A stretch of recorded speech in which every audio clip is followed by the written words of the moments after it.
Good morning, my dear brothers and sisters.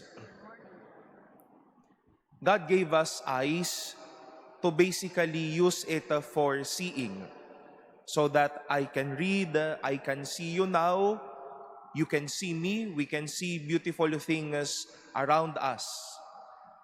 But life also taught us or is teaching us values more than the gift of seeing.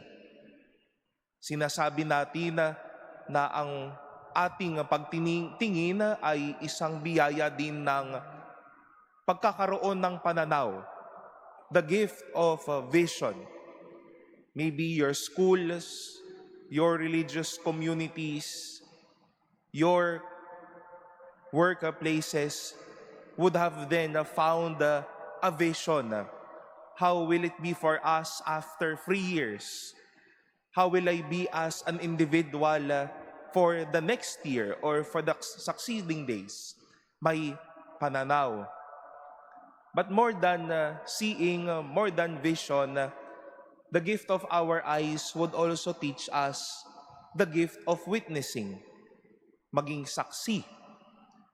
Marahil sinasabi po natin sa mga kamag-anak at mga mahal natin sa buhay, nako, saksi ako kung papaano niyang pinaghirapan ang trabahong ito. Saksi ako sa kanyang pagtatapos.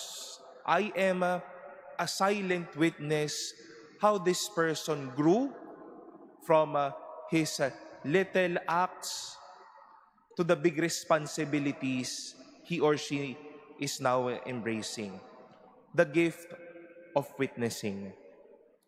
And we heard such readings during this Advent season, my dear brothers and sisters, to particularly teach and inspire us not only to aspire to see things, not only to have a vision, but for us to be witnesses of things around us.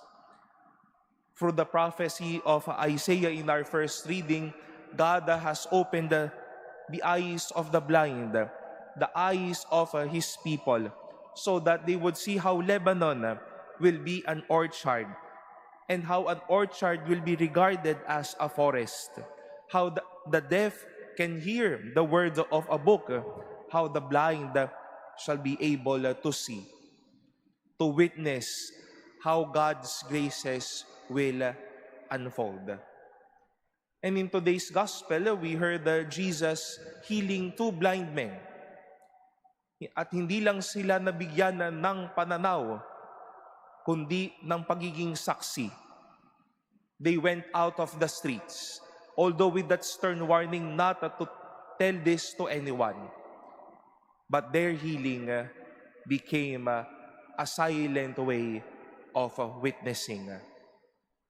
We have eyes, my dear brothers and sisters, so that we may not only see, but to use these eyes to be witnesses of the unfolding of God's graces and miracle in our lives.